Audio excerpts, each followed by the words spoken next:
Teoria Austríaca da Moeda, de Murray N. Rothbard.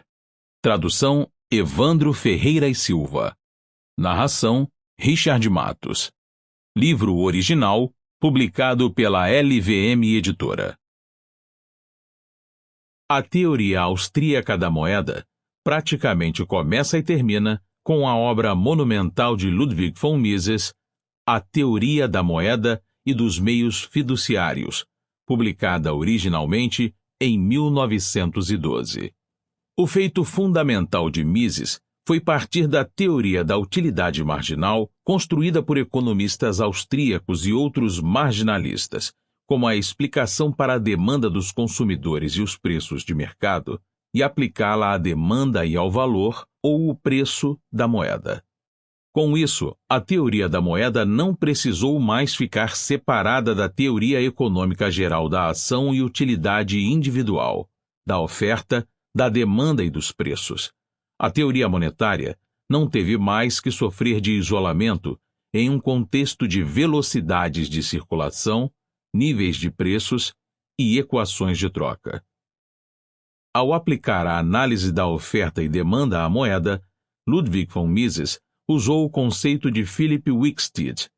A oferta corresponde ao estoque total de uma mercadoria em um dado momento do tempo, e a demanda é a demanda total do mercado para obter e manter saldos de caixas construídos a partir da classificação, por meio da utilidade marginal, das unidades monetárias nas escalas de valor dos indivíduos que participam do mercado. O conceito de Wicksteed é especialmente adequado para a moeda devido a uma série de razões. Primeiramente, porque a oferta de moeda ou é extremamente durável em relação à produção corrente, tal como sob o padrão ouro, ou é determinada de maneira exógena ao mercado por autoridade governamental. E, em segundo lugar, e o que é mais importante, porque a moeda, na condição única entre as mercadorias desejadas e demandadas no mercado, é adquirida não para ser consumida, mas para ser retida para trocas futuras. Demanda para reter se torna, então, o conceito apropriado para analisar a função monetária, singularmente ampla, de ser retida como estoque para venda posterior. Mises também foi capaz de explicar a demanda por saldos de caixa como resultados das utilidades marginais, que são estritamente ordinais para cada indivíduo. No decorrer de sua análise, Mises baseou-se nas percepções de seu colega austríaco Franz Kuhel para desenvolver uma utilidade marginal que era estritamente ordinal e livre de todos os traços do erro de admitir a mensurabilidade das utilidades. As utilidades relativas das moedas monetárias face a outros bens determinam a demanda de cada pessoa por saldos de caixa, ou seja, o quanto de sua renda ou riqueza serão mantidos em caixa contra o quanto gastará. Aplicando a lei da utilidade marginal, ordinal, decrescente da moeda, e tendo em mente que seu uso é ser retida para trocas futuras, Mises chegou implicitamente a uma curva de demanda decrescente para a moeda em relação ao poder de compra da unidade monetária. O poder de compra da unidade monetária, que Mises também chamou de valor de troca objetivo da moeda, foi então determinado, tal como na análise usual de oferta e demanda, por intermédio da interseção do estoque de moeda e o esquema de demanda por saldo de caixa. Podemos ver isto graficamente colocando o poder de compra da unidade monetária no eixo Y e a quantidade de moeda no eixo X do diagrama bidimensional convencional correspondente ao preço de qualquer bem e sua quantidade. Mises completou a análise observando que a oferta total de moeda em qualquer momento dado do tempo não é mais nem menos que a soma dos saldos de caixa individuais nesse momento. Não há moeda em uma sociedade que não esteja sob a posse de alguém e, portanto, fora de certos saldos de caixa individuais.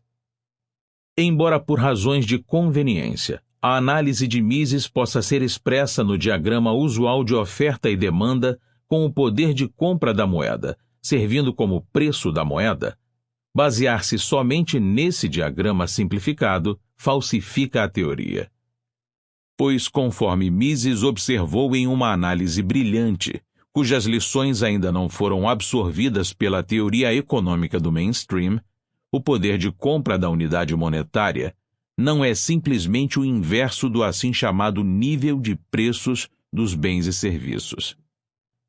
Descrevendo as vantagens da moeda como meio geral de troca e como um tal meio geral surgiu no mercado, Mises apontou que a unidade de moeda serve como unidade de conta e como denominador comum para todos os outros preços, mas que a moeda mercadoria em si mesma ainda se encontra em estágio de escambo com todos os demais bens e serviços. Assim, no estágio pré-monetário do escambo, não há um preço dos ovos unitário. Uma unidade de ovos, por exemplo, uma dúzia, apresentará vários preços distintos. O preço da manteiga em termos de libras de manteiga, o preço do chapéu em termos de chapéus, o preço do cavalo em termos de cavalos e assim por diante. Cada bem ou serviço terá uma variedade quase infinita de preços em termos de cada um dos outros bens ou serviços. Assim que uma determinada mercadoria, por exemplo, o ouro, é escolhida para servir como meio para todas as trocas, cada um dos demais bens, exceto o ouro, passará a gozar de um preço unitário. Então, passamos a saber que o preço dos ovos é $1 pela dúzia. O preço de um chapéu é $10 e assim por diante. Entretanto, embora cada bem ou serviço, com exceção do ouro agora, tenha um único preço em termos da moeda, a própria moeda tem uma variedade praticamente infinita de preços individuais em termos de todos os demais bens e serviços. Para expor isso de outra maneira, o preço de qualquer bem é o mesmo que o seu poder de compra em termos dos outros bens e serviços. Sob o regime de escambo, se o preço de uma dúzia de ovos corresponde a 2 libras de manteiga, então o poder de compra de uma dúzia de ovos é inter alia 2 libras de manteiga. Sob o regime de escambo, se o preço de uma dúzia de ovos corresponde a 2 libras de manteiga, então o poder de compra de uma dúzia de ovos é inter alia 2 libras de manteiga. O poder de compra de uma dúzia de ovos também será 1/10 de chapéu e assim por diante. Reciprocamente, o poder de compra da manteiga corresponde a seu preço em termos de ovos. Neste caso, o poder de compra de 1 libra de manteiga é meia dúzia de ovos. Após a introdução da moeda, o poder de compra de 1 dúzia de ovos é o mesmo que seu preço monetário, ou, em nosso exemplo, $1. O poder de compra de 1 libra de manteiga será de 50 centavos, de um chapéu será $10 e assim por diante. O que é, então, o poder de compra ou o preço de $1? Corresponderá à ampla variedade de todos os bens e serviços que podem ser comprados com $1, ou seja, de todos os bens e serviços existentes na economia. Em nosso exemplo, diríamos que o poder de compra de $1 equivale a 1 dúzia de ovos, ou 2 libras de manteiga, ou 1/10 de chapéu, e assim sucessivamente para a totalidade da economia. Em resumo, o preço ou o poder de compra da unidade monetária será uma variedade de quantidades de bens e serviços alternativos que podem ser comprados por $1. Dado que se trata de uma variedade heterogênea e específica, não pode ser resumida em algum nível de preço unitário. A falácia do conceito de nível de preço também é ilustrada pela análise de Mises a respeito de como, precisamente, os preços se elevam. Ou seja, o poder de compra da moeda cai em resposta a um aumento na quantidade de moeda, supondo, obviamente, que os esquemas de demanda individuais para saldos de caixa, ou de forma mais geral, que as escalas de valor individuais permanecem constantes. Em contraste com a separação neoclássica hermética da moeda e do nível de preços dos preços relativos dos bens e serviços individuais, Mises mostrou que um aumento na oferta de moeda impacta de maneira distinta sobre diferentes esferas do mercado e, portanto, muda de forma inelutável os preços relativos. Suponha, por exemplo, que a oferta de moeda aumente em 20%. O resultado não será, tal como pressupõe a economia neoclássica, simplesmente um aumento generalizado de 20% em todos os preços. Vamos assumir o caso mais favorável, o que podemos chamar de modelo do anjo Gabriel, que o anjo Gabriel desce dos céus e durante a noite aumenta o saldo de caixa de todos em exatamente 20%. Acontece que todos os preços não vão simplesmente se elevar em 20%, pois cada indivíduo apresenta uma escala de valores diferente, uma classificação ordinal distinta das utilidades, até mesmo das utilidades marginais relativas dos dólares e de todos os demais bens em sua escala de valores. Como o estoque de dólares de cada pessoa aumentou, suas compras de bens e serviços irão se modificar de acordo com sua nova posição com respeito ao dólar em sua escala de valores. A estrutura da demanda, portanto, será modificada, assim como os preços relativos e os rendimentos relativos da produção. A composição da variedade, que constitui o poder de compra do dólar, irá se modificar. Se as demandas relativas e os preços se modificam no modelo do anjo Gabriel, irão se modificar muito mais diante de aumentos da oferta de moeda no mundo real. Pois, conforme Mises mostrou, no mundo real, uma inflação da moeda é atraente para os que a provocam precisamente porque a injeção de mais dinheiro na economia não segue o modelo do anjo Gabriel. Em vez disso, o governo ou os bancos criam dinheiro para ser gasto em bens e serviços específicos. A demanda por esses bens, portanto, aumenta, elevando esses preços específicos. Gradativamente, o novo dinheiro se imiscui pela economia, elevando em seu caminho a demanda e os preços. A renda e a riqueza são redistribuídas para aqueles que receberam um novo dinheiro primeiro no processo, à custa daqueles que o receberam posteriormente e daqueles que possuem rendimentos fixos e que não receberam nenhum dinheiro adicional.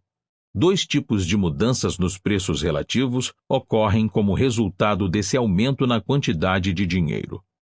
A redistribuição dos que recebem posteriormente para os que recebem anteriormente, que ocorre durante o processo de inflação. E 2, as mudanças permanentes na riqueza e renda, que continuam mesmo depois que os efeitos do aumento da oferta de moeda terminam. Pois o novo equilíbrio irá refletir um padrão modificado de riqueza, renda e demanda resultante das mudanças durante o processo de intervenção inflacionário. Por exemplo, os grupos de renda fixa apresentam perdas permanentes na riqueza e renda relativas. Se o conceito de um nível de preços unitário é falacioso, mais falacioso ainda é tentar mensurar as mudanças nesse nível. Para usar nosso exemplo anterior, suponha que em um dado momento o dólar possa comprar uma dúzia de ovos, 1/10 de chapéu ou 2 libras de manteiga. Se em nome da simplicidade restringirmos os bens e serviços disponíveis a apenas esses 3, descrevemos o poder de compra do dólar nesse momento. Porém, suponha que em um instante posterior, talvez devido a um aumento na oferta de dólares, os preços aumentam, com a manteiga passando a custar $1 por libra, um chapéu custando $12 e os ovos $3 a dúzia. Os preços aumentam, porém não de maneira uniforme, e tudo o que agora podemos dizer quantitativamente a respeito do poder de compra do dólar é que corresponde a 4 ovos, a 1/10 parte de um chapéu ou a 1 libra de manteiga. É inadmissível tentar agrupar as mudanças no poder de compra do dólar em um único número índice médio. Qualquer índice desse tipo evoca algum tipo de totalidade de bens cujos preços relativos permaneceram inalterados, de modo que uma média geral possa chegar a uma medida das mudanças no poder de compra da própria moeda.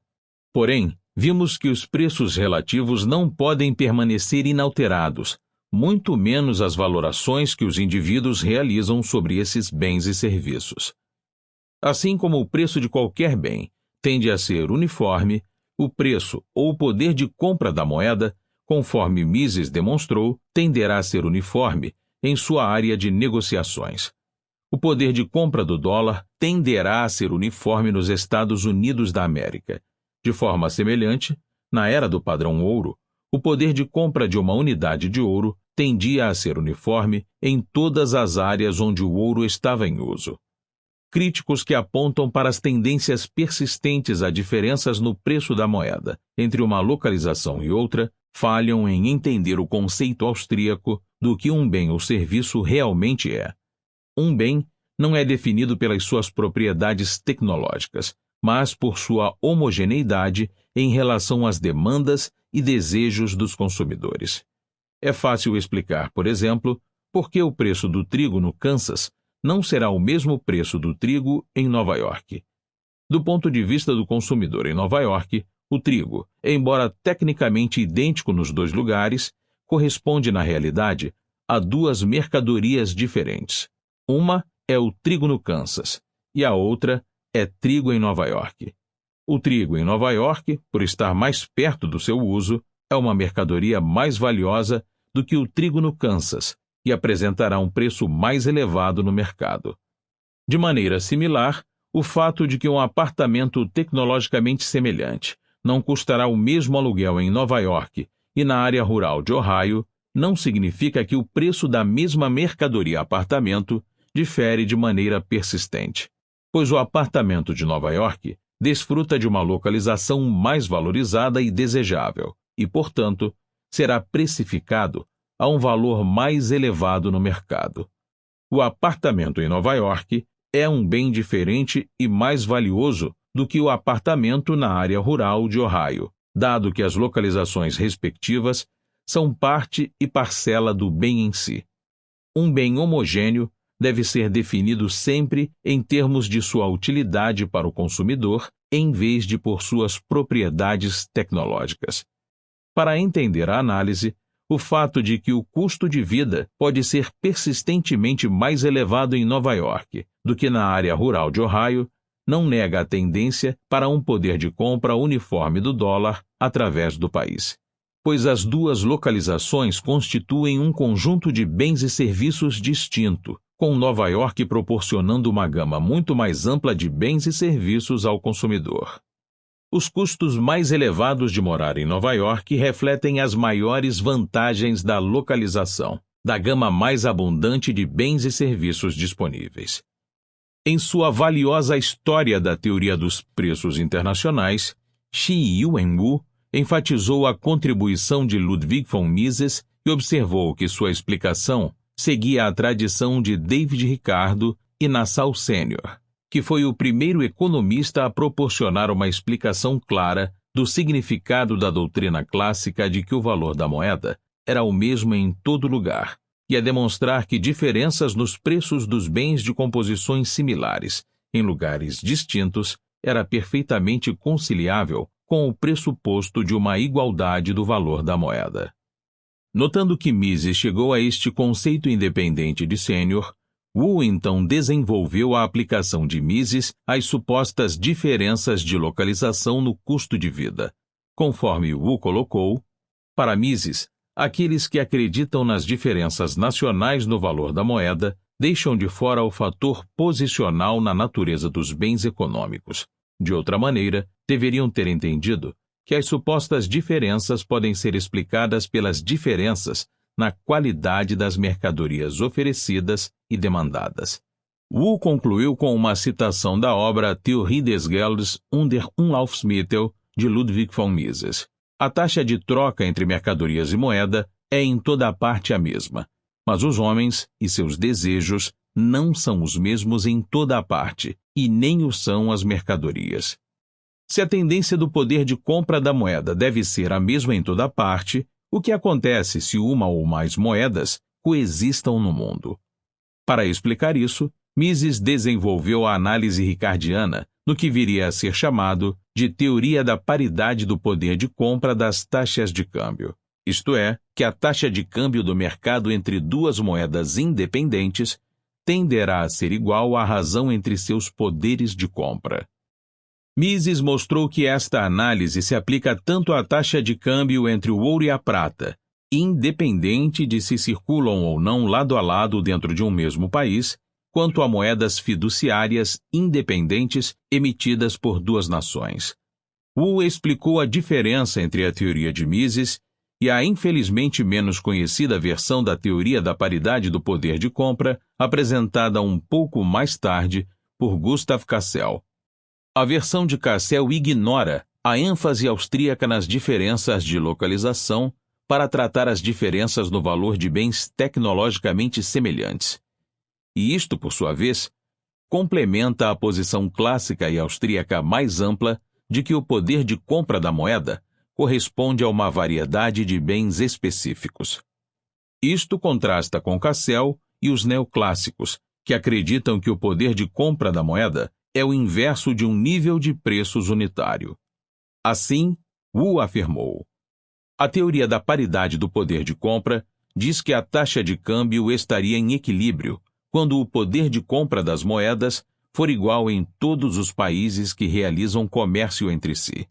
Se o termo poder de compra se refere ao poder de comprar mercadorias, as quais são semelhantes não somente na composição tecnológica, mas também na mesma situação geográfica, a teoria se torna a doutrina clássica do valor comparativo das moedas em diferentes países, e é uma teoria correta.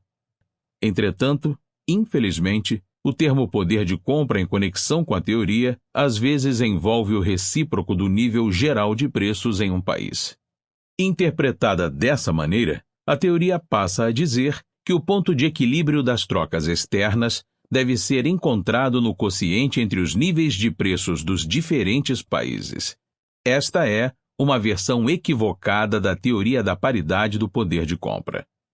Infelizmente, Cassel, em vez de corrigir o erro em seu conceito de poder de compra, rapidamente abandonou a doutrina da paridade total em favor de um argumento diferente e altamente atenuado de que somente mudanças nas taxas de câmbio refletem mudanças nos respectivos poderes de compra. Talvez devido a seu desejo de utilizar mensurações e números índices na aplicação da teoria. Quando se propôs a aplicar a teoria da utilidade marginal ao preço da moeda, Mises confrontou o problema que posteriormente seria chamado de problema da circularidade. Em resumo, quando alguém classifica os ovos ou a carne ou os sapatos em sua escala de valores, valoriza tais bens pelo seu uso direto no consumo.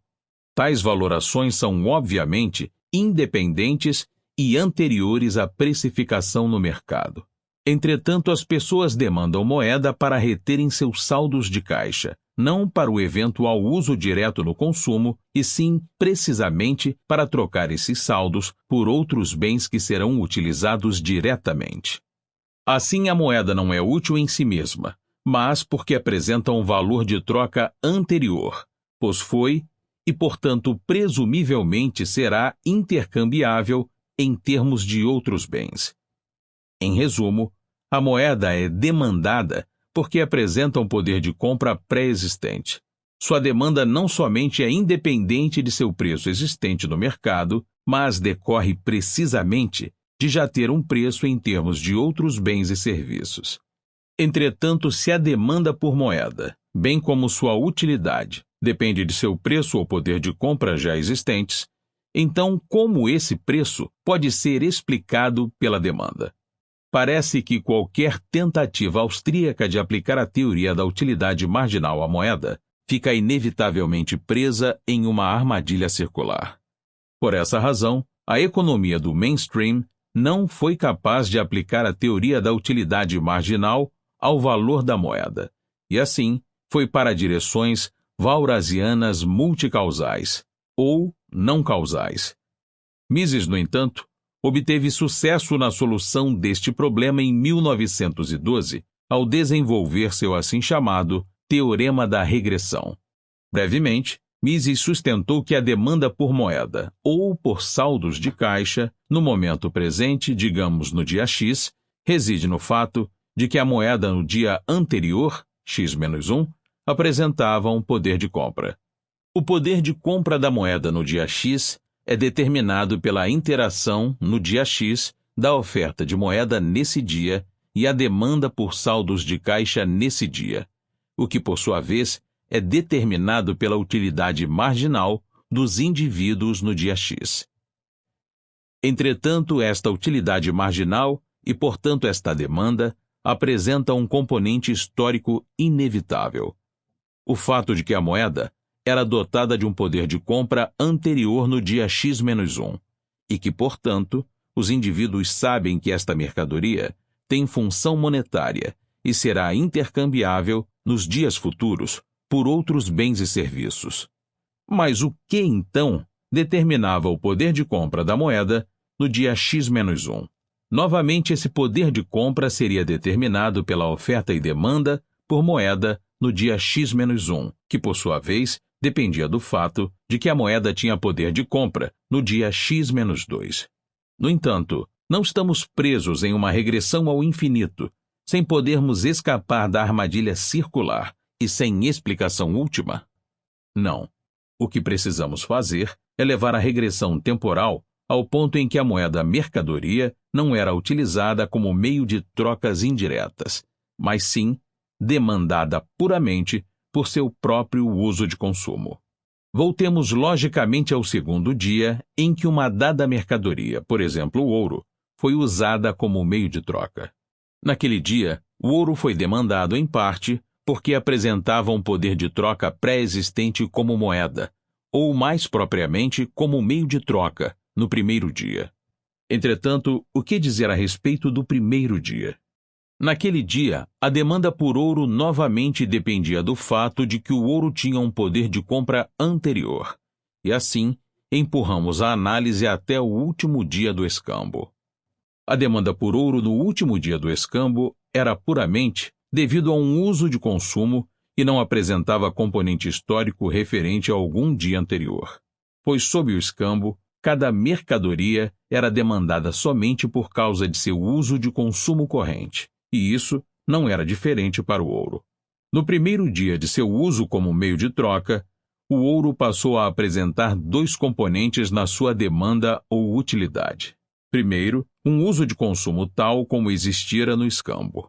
E, em segundo lugar, um uso monetário, ou como meio de troca, que tinha um componente histórico em sua utilidade. Em resumo, a demanda por moeda pode ser levada até o último dia do escambo, ponto no qual o elemento temporal na demanda pela moeda mercadoria desaparece, e as forças causais da demanda corrente e do poder de compra da moeda são total e completamente explicadas. O teorema da regressão de Mises não somente explica por completo a demanda corrente por moeda e integra a teoria da moeda com a teoria da utilidade marginal, mas também mostra que a moeda deve ter se originado desse modo, no mercado, com indivíduos no mercado começando de forma gradual a usar alguma mercadoria anteriormente valorizada como meio de troca. Nenhuma moeda poderia ter se originado ou por um grupo social ter considerado alguma coisa anteriormente sem valor como moeda, nem por um ato fiduciário governamental súbito. Pois nesses casos, a moeda mercadoria não poderia ter apresentado um poder de compra anterior que poderia ser levado em consideração nas demandas por moeda dos indivíduos. Desta maneira, Ludwig von Mises demonstrou que a percepção histórica de Karl Menger a respeito da maneira como a moeda surgiu no mercado não foi simplesmente um tratamento histórico, mas sim uma necessidade teórica. Por outro lado, embora a moeda tivesse que se originar como mercadoria diretamente útil, por exemplo, o ouro, não há razão, à luz do teorema da regressão, para que tais usos diretos devam continuar depois que a mercadoria passou a ser utilizada como moeda. Uma vez estabelecido como moeda, o ouro ou substitutos do ouro podem perder ou ser privados de sua função de uso direto e ainda continuam como moeda, pois a referência histórica ao poder de compra em um dia anterior já teria sido estabelecida. Em seu abrangente tratado de 1949, Ação Humana, Ludwig von Mises refutou com sucesso críticas anteriores ao Teorema da Regressão por Benjamin Anderson e Howard Sylvester Ellis. Críticas subsequentes foram feitas contra a teoria por John Cannon Gilbert e Don Patinkin. Gilbert afirmou que a teoria falha em explicar como um novo papel moeda pode ser introduzido quando o sistema monetário anterior desmorona. Presumivelmente referia-se a exemplos tais como o Rentenmark alemão após a inflação descontrolada de 1923. Entretanto, o ponto é que o novo papel moeda não era introduzido de novo. Ouro e moedas estrangeiras existiam previamente, e o Rentenmark poderia e de fato foi submetido à troca em termos dessas moedas previamente existentes. Ademais, foi introduzido em uma relação fixa com o marco anterior, extremamente depreciado. Don Patinkin criticou Ludwig von Mises por supostamente afirmar que a utilidade marginal da moeda se refere à utilidade marginal dos bens pelos quais a moeda é trocada, em vez da utilidade marginal de reter a própria moeda. Também acusou Mises de sustentar este último ponto de vista de forma inconsistente em outras partes da obra Theorie des Geldes under Unlaufsmittel. Entretanto, Patinkin estava equivocado. O conceito de Mises de utilidade marginal da moeda sempre se refere à utilidade de retê-la. O ponto de Mises no Teorema da Regressão é diferente, a saber, que a utilidade marginal para reter se baseia em si no fato anterior de que a moeda pode ser trocada por bens, ou seja, no poder de compra anterior da moeda em termos de bens. Em resumo, preços monetários para os bens, o poder de compra da moeda primeiramente tem que existir para que a moeda possa ter uma utilidade marginal de ser retida. Daqui a necessidade do Teorema da Regressão para sair da circularidade. A economia ortodoxa moderna abandonou a busca pela explicação causal em benefício de um mundo walrasiano de determinação mútua adequado à moda corrente da economia matemática. O próprio Patinkin aceitou de maneira débil a armadilha circular, afirmando que, ao analisar o mercado, experimento de mercado, começou com a utilidade, enquanto ao analisar a utilidade, começou com os preços, experimento individual.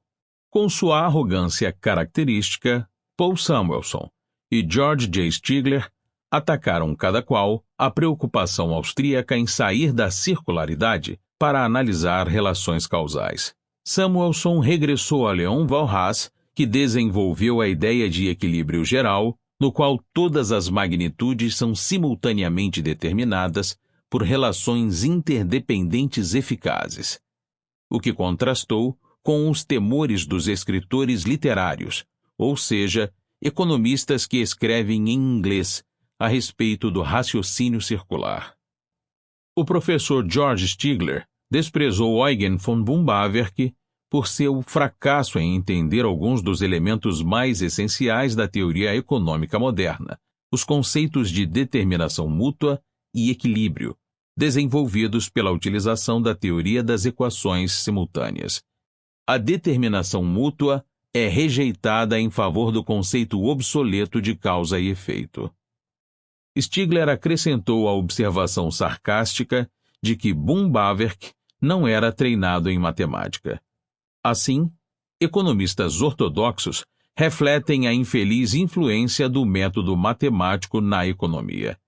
A ideia de determinação funcional mútua, assim adaptável na apresentação matemática, é adequada na física, que tenta explicar os movimentos desprovidos de motivação da matéria física. Entretanto, na praxeologia, o estudo da ação humana, da qual a economia é a parte mais elaborada, a causa é conhecida, o propósito individual.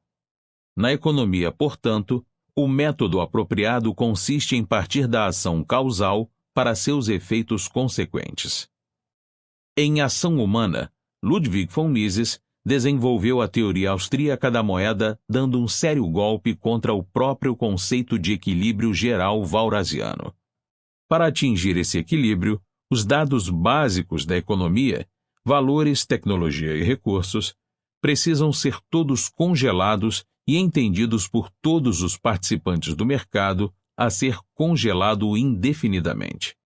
Dado esse congelamento mágico, a economia, mais cedo ou mais tarde, entraria em uma ciranda sem fim de preços e produções constantes, com cada firma recebendo uma taxa de juros uniforme, ou, em algumas versões, uma taxa de juros igual a zero. A ideia de certeza e fixidez naquilo que Mises chamou de economia uniformemente circular é absurda. Mas o que Mises procedeu a mostrar foi que em um tal mundo de fixidez e certeza, ninguém reteria saldos de caixa. Pois dado que todos teriam previsão perfeita e conhecimento de suas vendas e compras futuras, não haveria razão para reter qualquer saldo de caixa que fosse. Assim, o homem que sabia que iria gastar $5.000 no dia 1º de janeiro de 1977 emprestaria todo o seu dinheiro para ser devolvido precisamente nessa data. De acordo com Mises, qualquer pessoa sabe precisamente a quantidade de dinheiro de que precisará em qualquer data futura. Está, portanto, em condições de aplicar tudo o que receber, de tal maneira que as aplicações vençam na data necessária. Quando o equilíbrio da economia uniformemente circular é finalmente atingido, não há mais encaixes. Mas se ninguém retém saldos de caixa e a demanda por saldos de caixa cai a zero, todos os preços se elevam ao infinito. E todo o sistema de equilíbrio geral do mercado, o que implica na existência contínua das trocas monetárias, desmorona. Segundo Mises concluiu, na construção imaginária de uma economia uniformemente circular estão tacitamente implícitos a troca indireta e o uso de moeda. Onde não há incerteza quanto ao futuro, não há qualquer necessidade de encaixe. Como a moeda necessariamente só pode ser mantida em poder das pessoas sob a forma de encaixe, não havendo encaixe, não pode haver moeda. Mas a própria noção de um sistema de mercado sem moeda é autocontraditória. A própria noção de equilíbrio geral walrasiano não é apenas totalmente irreal, é conceitualmente impossível, dado que a moeda e as trocas monetárias não podem ocorrer em um tal sistema. Outro corolário da contribuição de Mises a esta análise foi demonstrar que, longe de ser apenas um dos vários motivos para reter saldos de caixa, a incerteza é crucial para reter qualquer saldo de caixa que seja.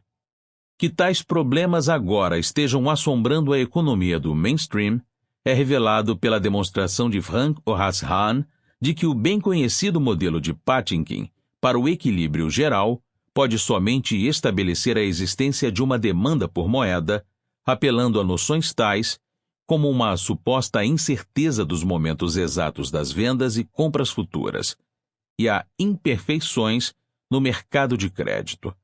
Nada do que, conforme assinala Hahn, é consistente com o conceito de equilíbrio geral.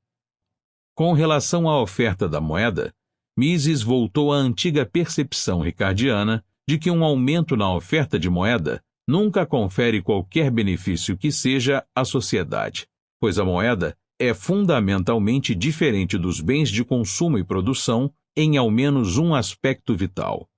Tudo o mais constante, um aumento na oferta de bens de consumo beneficia a sociedade, dado que um ou mais consumidores ficarão em situação melhor. O mesmo vale para um aumento na oferta de bens de produção, que por fim serão transformados em uma maior oferta de bens de consumo. Afinal de contas, a própria produção é o processo de transformar recursos naturais em novas formas e alocações desejadas pelos consumidores para a utilização direta. Mas, com a moeda, ocorre de maneira muito distinta. A moeda não é utilizada diretamente no consumo ou na produção, mas sim é trocada por bens que são diretamente utilizáveis. Assim, uma vez que uma dada mercadoria ou objeto passa a ser estabelecida como moeda, realiza o máximo trabalho de troca de que é capaz. Um aumento na oferta de moeda não causa qualquer aumento na função de troca da moeda. Tudo o que acontece é que o poder de compra de cada unidade monetária é diluído pela oferta maior de unidades. Daqui nunca há uma necessidade social para um aumento da oferta de moeda, seja devido a um aumento na oferta de bens ou a um aumento da população. As pessoas podem adquirir uma proporção maior de saldos de caixa com uma oferta monetária fixa, gastando menos, e assim, aumentando o poder de compra de seus saldos de caixa, elevando dessa maneira seus saldos de caixa reais como um todo. De acordo com Mises, os serviços que a moeda pode prestar são condicionados pelo nível de seu poder aquisitivo. Ninguém quer ter em caixa um determinado número de moedas ou um determinado peso de moedas. O que se pretende é ter em caixa um determinado montante de poder aquisitivo. Como o funcionamento do mercado tende a fixar o poder aquisitivo da moeda no seu estado final, num nível em que coincidam a oferta e a demanda de moeda, não pode haver jamais excesso ou deficiência de moeda. Cada indivíduo, e todos os indivíduos juntos, desfrutam plenamente das vantagens que a troca indireta e o uso de moedas lhes pode proporcionar, qualquer que seja sua quantidade. As mudanças no poder aquisitivo da moeda acarretam mudanças na distribuição de riqueza entre os vários membros da sociedade. Do ponto de vista das pessoas que desejam enriquecer por intermédio dessas mudanças, a quantidade de moeda pode ser considerada insuficiente ou excessiva, e o apetite por tais ganhos pode resultar em políticas que provoquem variações de origem monetária no poder aquisitivo. Entretanto, os serviços que a moeda presta não podem ser aperfeiçoados nem reparados se a quantidade da moeda mudar. A quantidade de moeda disponível na economia como um todo é sempre suficiente para assegurar a todas as pessoas todos os serviços que a moeda pode prestar e que efetivamente presta. Um mundo de oferta monetária constante seria similar à maior parte dos séculos XVIII e XIX, caracterizados pelo florescimento bem-sucedido da Revolução Industrial, com investimentos de capital crescentes aumentando a oferta de bens e com preços decrescentes por esses bens, assim como custos menores de produção.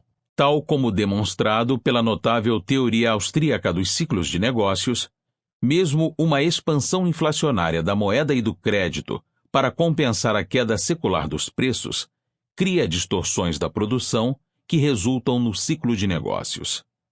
Diante dos avassaladores argumentos contrários à expansão inflacionária da oferta monetária, inclusive aqueles que não foram detalhados aqui, o que explica a persistência da tendência inflacionária no mundo moderno. A resposta reside na maneira como a nova moeda é injetada na economia, no fato de que definitivamente isso não ocorre seguindo o modelo do anjo Gabriel.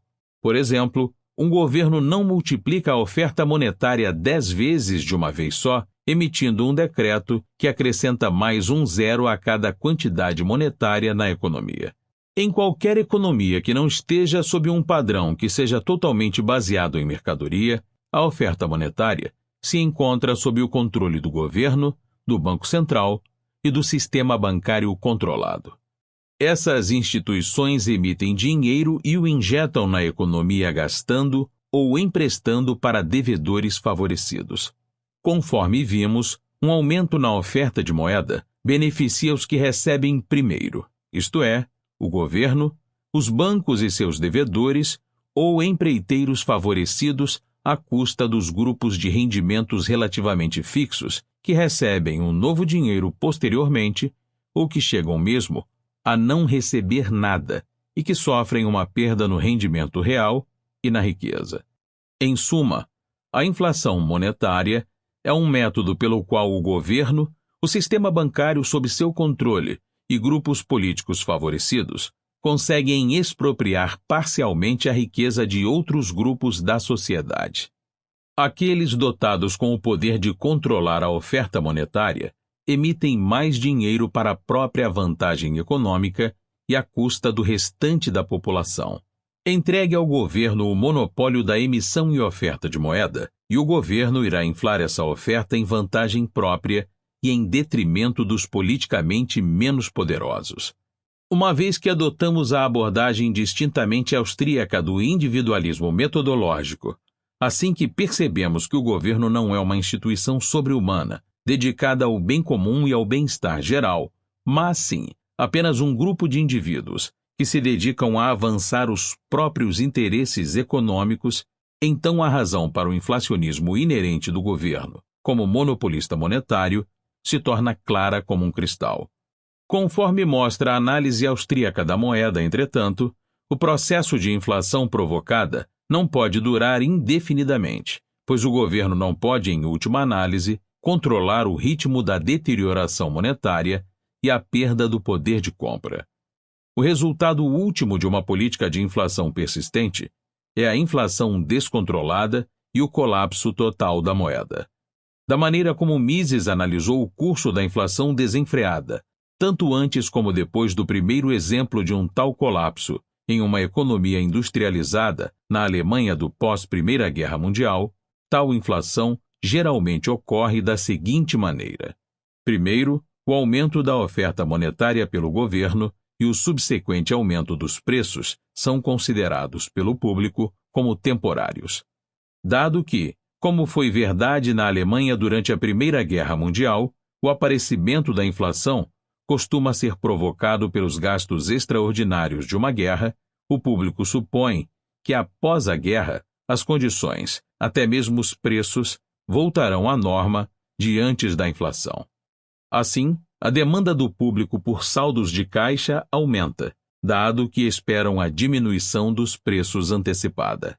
Como resultado, os preços sobem menos do que proporcionalmente e de modo substancial menos do que a oferta monetária. Com isso, as autoridades monetárias se tornam mais ousadas. Tal como no caso dos assignats durante a Revolução Francesa, eis aqui uma panaceia mágica para as dificuldades do governo. Bombear mais dinheiro para a economia e os preços subirão apenas um pouco. Encorajados pelo sucesso aparente, as autoridades aplicam mais do mesmo remédio que parecia funcionar tão bem e a inflação monetária avança rapidamente. Com o tempo, no entanto, as expectativas do público e perspectivas do presente e futuro econômico passam por uma mudança de importância vital.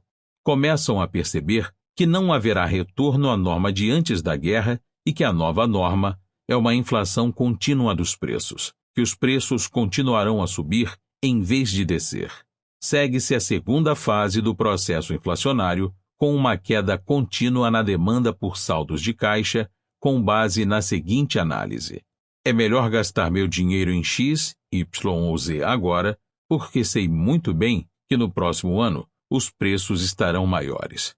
Os preços começam a subir mais que o aumento na oferta de moeda. O ponto crítico foi atingido.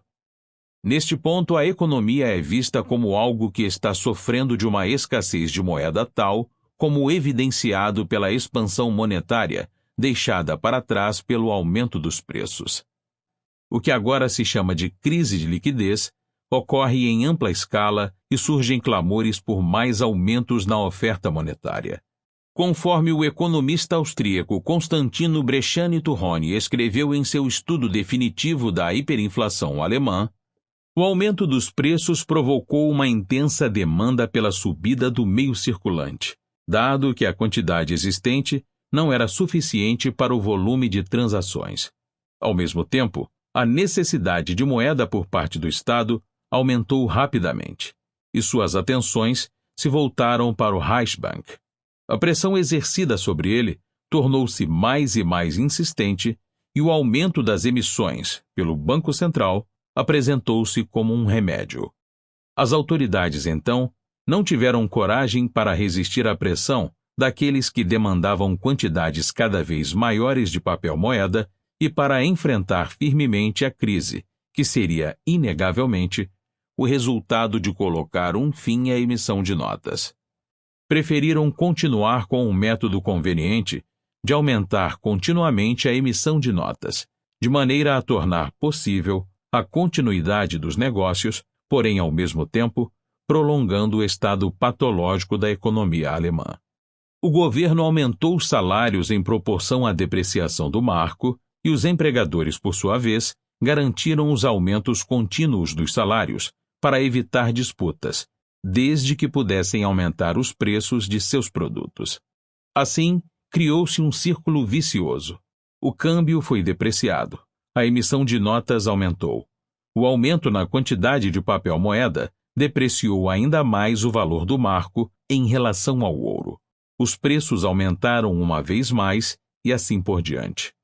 Durante muito tempo, o Reichsbank, tendo adotado a ideia fatalista de que o aumento na emissão de notas seria consequência inevitável da depreciação do marco, considerou como sua principal atribuição não a regulação da circulação, mas sim a preparação da economia alemã para as quantidades continuamente crescentes de papel-moeda, com a elevação dos preços demandada.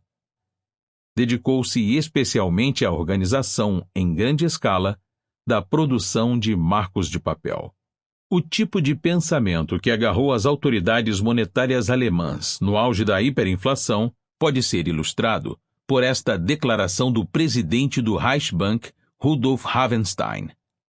A depreciação completamente extraordinária do marco criou naturalmente uma rápida demanda crescente por moeda adicional, que o Reichsbank nem sempre podia ser capaz de satisfazer.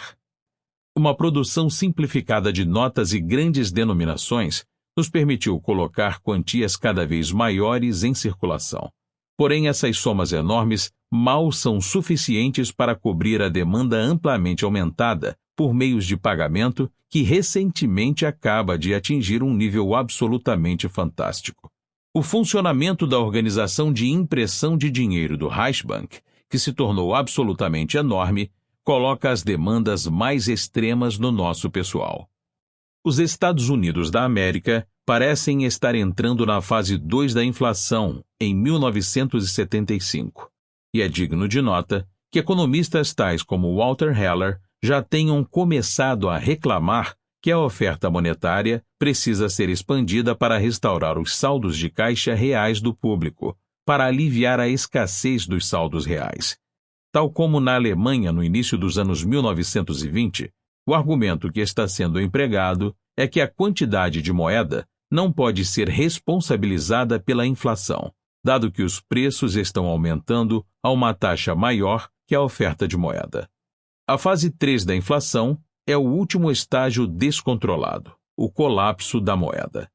O público foge em pânico da moeda para valores reais, qualquer mercadoria que seja. A psicologia do público não é simplesmente comprar agora e não mais tarde, mas sim comprar qualquer coisa imediatamente. A demanda do público por saldos de caixa tende a zero. A razão para o entusiasmo de Mises e de outros economistas austríacos com relação ao padrão ouro, quanto mais puro e menos diluído melhor, agora parece estar clara. Não se trata desta relíquia bárbara exercer uma atração fetichista. A razão é que a moeda sob o controle do governo e do seu sistema bancário está sujeita a pressões inexoráveis na direção da inflação monetária contínua. Em contraste, a oferta de ouro não pode ser manufaturada ad libitum pelas autoridades monetárias. Deve ser minerado pelo mesmo processo custoso que governa a oferta de qualquer outra mercadoria no mercado. Essencialmente, a escolha é ouro ou governo. A escolha do ouro e não de outras mercadorias do mercado decorre da experiência histórica de séculos de que o ouro, bem como a prata, é singularmente adequado como mercadoria monetária, por razões já estabelecidas no primeiro capítulo de todo o livro-texto sobre economia monetária e bancária. Pode-se fazer a crítica de que o ouro também pode aumentar em quantidade, e que esse aumento na oferta, embora limitado, não conferiria benefício à sociedade. Além da escolha do ouro contra o governo, entretanto, há uma outra consideração importante. Um aumento na oferta do ouro aumenta sua disponibilidade para empregos não monetários, uma vantagem escassamente conferida pelas moedas fiduciárias ou pelos depósitos do sistema bancário. Em contraste com a teoria do superinvestimento monetário misesiana do ciclo de negócios, a respeito da qual trabalhos consideráveis foram realizados por Friedrich August von Hayek e outros economistas austríacos, quase nada foi feito sobre a teoria da moeda propriamente dita, exceto pelo próprio Ludwig von Mises. Há 3 áreas nebulosas e interrelacionadas que exigem mais elaboração. Uma é o caminho pelo qual a moeda pode ser libertada do controle governamental. O retorno a um padrão ouro puro seria de extrema importância. Fazer isso envolveria, primeiramente, elevar o preço do ouro. Na realidade, diminuir a definição do peso do dólar, drasticamente acima do pseudo-preço corrente de 42,22 dólares por onça de ouro e, em segundo lugar, realizar uma transformação deflacionária dos depósitos bancários correntes em certificados de poupança não monetários ou certificados de depósitos. Qual deveria ser o preço exato ou a combinação exata dessas coisas é algo a ser investigado. Inicialmente, a proposta de Mises para um retorno do ouro a um preço de mercado e a proposta de teóricos monetários austríacos, tais como Jacques Rueff e Michael A. Halpern, para um retorno a um preço deliberadamente dobrado de 70 dólares por onça, parecem muito distantes. No entanto, o preço de mercado corrente, 1975, de aproximadamente 160 dólares por onça, torna os caminhos de um preço deliberadamente alto ou do preço de mercado sejam convergentes. Uma segunda área de pesquisa é a questão do sistema bancário livre contra a exigência de 100% de reservas para os depósitos bancários em relação ao ouro. Theorie des Gelds under Umlaufsmittel, de Ludwig von Mises, foi uma das primeiras obras a desenvolver sistematicamente a maneira pela qual os bancos criam moeda por intermédio de expansões creditícias. Isso foi seguido pela famosa distinção do economista austríaco Chester Arthur Phillips entre as capacidades de expansão dos bancos individuais e aquela do sistema bancário como um todo. Entretanto, um dos argumentos de Mises permaneceu negligenciado, que sob um regime bancário livre, isto é, no qual os bancos não são regulados, mas são obrigados a cumprir estritamente suas obrigações para resgatar notas e depósitos em moeda padrão, as operações do mercado compensam a expansão monetária por parte dos bancos. A ameaça de corridas bancárias, combinada com a impossibilidade de que um banco possa expandir mais que algum competidor, mantém a expansão creditícia em um patamar mínimo. Talvez Mises tenha subestimado a possibilidade da formação bem-sucedida de um cartel de bancos para a promoção da expansão do crédito. Parece claro, entretanto, que há menos chances de expansão do crédito bancário na ausência de um banco central para proporcionar reservas e para funcionar como emprestador de última instância. Finalmente, temos a questão relacionada e que Mises não desenvolveu por completo, a respeito da definição apropriada para o conceito crucial de oferta monetária. Na economia do mainstream contemporânea, há pelo menos 4 definições rivais que vão de M1 até M4. De um ponto, um austríaco está certo. A definição deve se basear na essência interna do próprio conceito, e não na atualmente de moda, porém questionável metodologia da correlação estatística com a renda nacional. Leland B. Yeager foi tenazmente crítico dessa abordagem. Uma abordagem familiar para a definição de moeda despreza qualquer linha supostamente a priori entre moeda e quase-moedas. Em vez disso, busca uma definição que funciona melhor com a estatística. Uma linha dessa abordagem busca a quantidade definida estreita ou ampla que se correlaciona de maneira mais próxima com a renda em equações ajustadas aos dados históricos. Mas seria estranho se a definição de moeda tivesse que se modificar de acordo com isso, de época para época e de país para país. Ademais, Mesmo que a moeda definida para incluir certas quasi-moedas se correlacione de certo modo próximo com a renda do que a moeda definida de forma mais estreita, esse fato não impõe necessariamente a definição mais ampla. Talvez a quantidade dessas quasi-moedas dependa do nível de renda monetária e, por sua vez, da quantidade de meios de troca. De maneira mais geral, não é óbvio porque a magnitude com a qual alguma outra magnitude se correlaciona de maneira mais próxima merece atenção prioritária. A quantidade de banhistas em uma praia pode se correlacionar mais proximamente com o número de carros estacionados ali do que com a temperatura ou o preço do ingresso.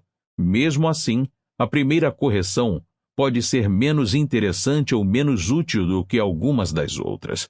A correlação com a renda nacional pode estar mais próxima ou do consumo ou do investimento do que da quantidade de moeda. A moeda é o meio de troca, o ativo pelo qual todos os demais bens e serviços são transacionados no mercado. Se algo funciona como um tal meio, como pagamento final por outras coisas no mercado, então serve como parte da oferta monetária.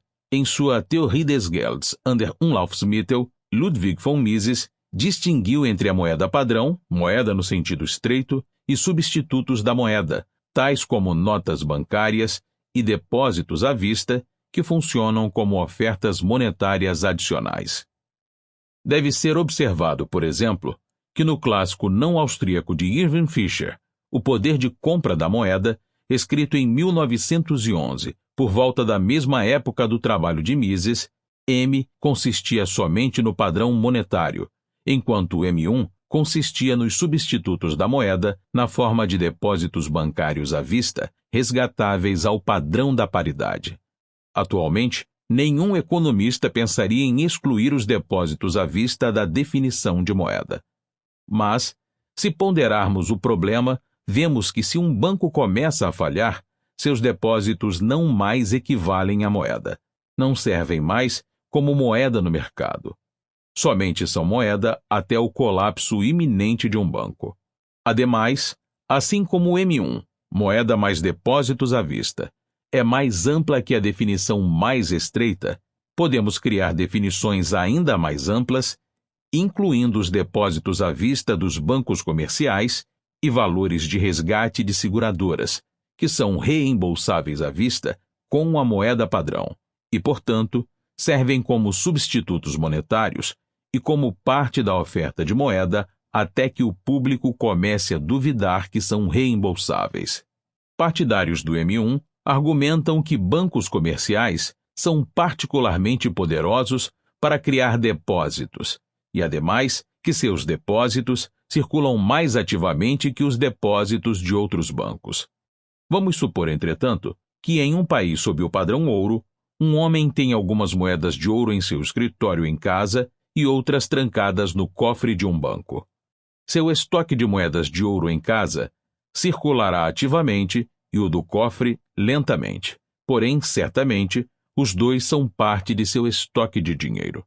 E, se também se objetar que os depósitos dos bancos de poupança e instituições similares se situam acima dos depósitos dos bancos comerciais, também deve ser notado que estes últimos se localizam acima das reservas e da moeda padrão.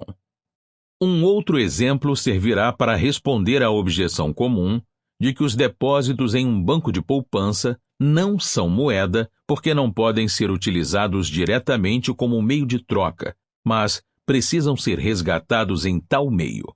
Ademais, pelo fato de que bancos de poupança têm cada vez mais poder para emitir cheques e abrir contas de cheques. Suponha que, por meio de alguma peculiaridade cultural, todos no país decidam não usar as notas de $5 nas trocas. Passariam a usar somente as notas de $10 e de $1, e manter seus saldos de caixa de longo prazo em notas de $5. Como resultado, as notas de $5 tenderão a circular muito mais lentamente que as demais notas. Se alguém deseja gastar parte de seu saldo de caixa, não poderá gastar uma nota de $5 diretamente. Em vez disso, precisará ir a um banco e trocá-la por 5 notas de $1 para uso nas negociações. Nesta situação hipotética, o status da nota de $5 seria o mesmo de um depósito de poupança atualmente. Enquanto o detentor da nota de $5, no entanto, teria de ir a um banco para trocá-la por notas de $1. Antes de gastar, por certo, ninguém diria que suas notas de $5 não eram parte de seu saldo de caixa ou da oferta monetária. Uma definição mais ampla de oferta monetária, entretanto, exclui ativos não reembolsáveis à vista no valor nominal em dinheiro padrão, ou seja, qualquer forma de responsabilidade em tempo real, tais como certificados de poupança, certificados de depósitos negociáveis ou não e títulos do governo. Títulos de poupança resgatáveis em valor nominal são substitutos da moeda e, portanto, são parte da oferta monetária total. Finalmente, assim como as reservas dos bancos comerciais são propriamente excluídas da oferta monetária, isso também vale para os depósitos à vista, que, por sua vez, funcionam como reservas para os depósitos daquelas outras instituições financeiras, que também teriam de ser excluídos. Incluir tanto a base quanto o múltiplo de qualquer das pirâmides monetárias invertidas na economia corresponderia a incorrer em dupla contagem. U-Book. Obrigado por escutar.